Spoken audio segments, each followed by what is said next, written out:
मुकाबला भीषण होता जा रहा था। आतंकी ऊंचाई पर थे और उन्हें अच्छी यार्ड मिली हुई थी, जिसका उन्हें फायदा मिल रहा था। वे ऊपर से नीचे फायर कर रहे थे, जो टैक्टिकली फायदेमंद होता है। लेकिन इंडियन आर्मी की ब्रावो टीम, जो पीछे से ऊपर चढ़ चुकी थी, अब एक्शन में आई। आतंकियों का ध्यान सामने अल्फा टीम पर था। उन्हें अंदाजा ही नहीं था कि उनकी मौत उनके पीछे खड़ी है। ब्रावो टीम ने ऊंचाई से नीचे की ओर फायर खोला। अब आतंकी दो तरफ से घिर चुके थे। इसे मिलिट्री भाषा में क्रॉस फायर कहते हैं। सुलेमान को समझ आ गया कि वह फंस चुका है। अल्लाहू अकबर चिल्लाते हुए अबू हमजा अपनी पोजीशन से बाहर निकला और अंधाधुंध फायर करते हुए भागने की कोशिश करने लगा। यह एक आत्मघाती कदम था। जैसे ही वह कवर से बाहर आया, उसे 3 तरफ से गोलियां लगी। एसओजी के एक जवान की गोली उसके सीने में लगी और वह वहीं ढेर हो गया। अब बचा था सिर्फ एक मास्टरमाइंड, सुलेमान शाह। वह अकेला था, घिरा हुआ था, लेकिन उसने हार नहीं मानी। वह जानता था कि अगर वह पकड़ा गया तो उसे बहुत राज उगलने पड़ेंगे और फिर फांसी होगी। उसके लिए लड़ते हुए मरना बेहतर था।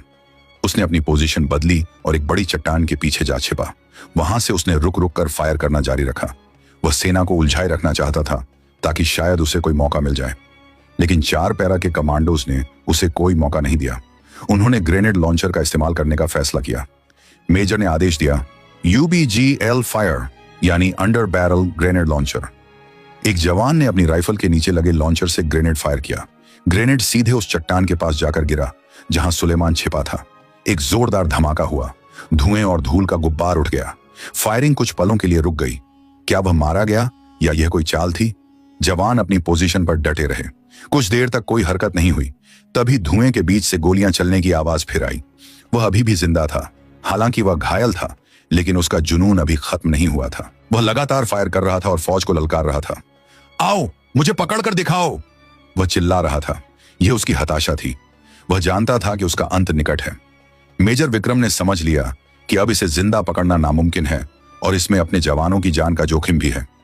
सूरज की पहली किरणें आसमान में दिखाई देने लगी थी। धुंधल का छंट रहा था। अब विजिबिलिटी बेहतर हो रही थी। मेजर ने अपनी टीम को फाइनल असॉल्ट यानी अंतिम हमले के लिए तैयार किया। उन्होंने एक तरफ से भारी फायरिंग करवाकर सुलेमान का ध्यान भटकाया, जिसे सप्रेसिंग फायर कहते हैं, और दूसरी तरफ से 2 कमांडोज को रेंगते हुए यानी क्रॉलिंग करते हुए उसके करीब भेजा। यह बहुत जोखिम भरा कदम था। अगर सुलेमान ने उन्हें देख लिया होता तो वह उन्हें आसानी से मार सकता था, लेकिन सप्रेसिंग फायर की वजह से वह अपना सिर ऊपर नहीं उठा पा रहा था। कमांडोज अब सुलेमान से महज 10 मीटर की दूरी पर थे। उन्होंने हैंड ग्रेनेड निकाले, पिन हटाई और कुछ सेकंड हाथ में रोके रखा, जिसे कुकिंग ऑफ कहते हैं, ताकि उसे वापस फेंकने का मौका न मिले, और फिर सुलेमान की पोजीशन पर फेंक दिया। 2 धमाके एक साथ हुए, बूम बूम। इस बार धमाकों के बाद कोई फायरिंग नहीं हुई, सिर्फ कराहने की आवाज आई। धूल का गुब्बार शांत होने का इंतजार किया गया। मेजर विक्रम ने रेडियो पर कहा, सीज फायर, चेक टारगेट, यानी फायरिंग रोको, लक्ष्य की जांच करो। 2 जवान अपनी बंदूकें ताने हुए धीरे धीरे चट्टान की तरफ बढ़े।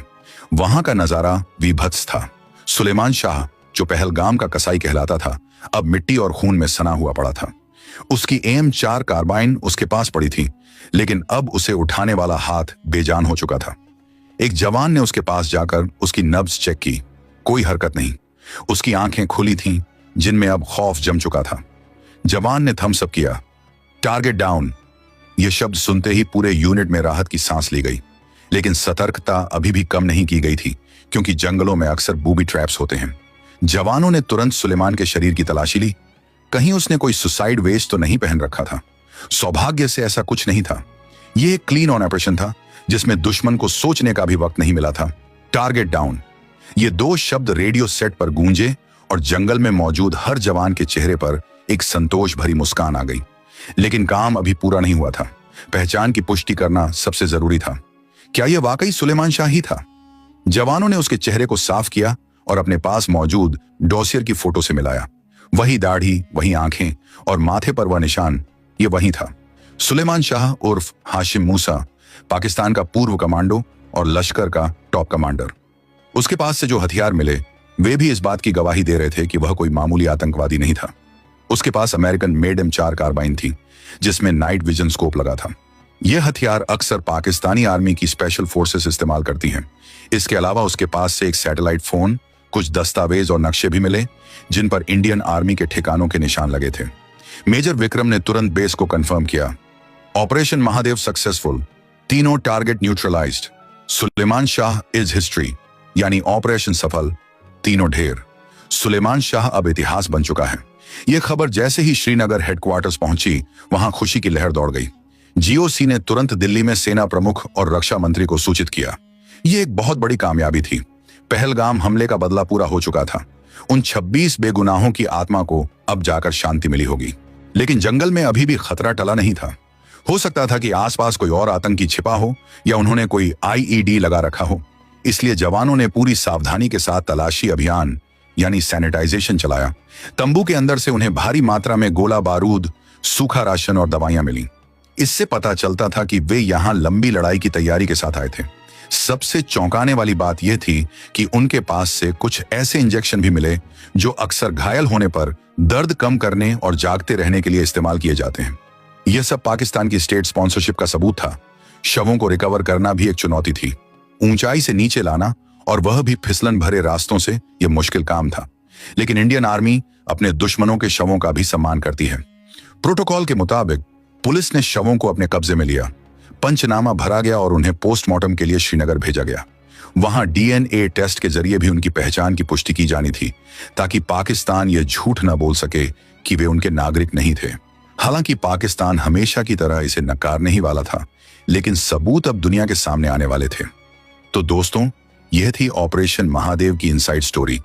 एक ऐसा ऑपरेशन जिसने साबित कर दिया कि नया भारत घर में घुसकर भी मारता है और जंगल में ढूंढकर भी। उम्मीद है कि हमारे जवानों की यह वीरता आपको पसंद आई होगी।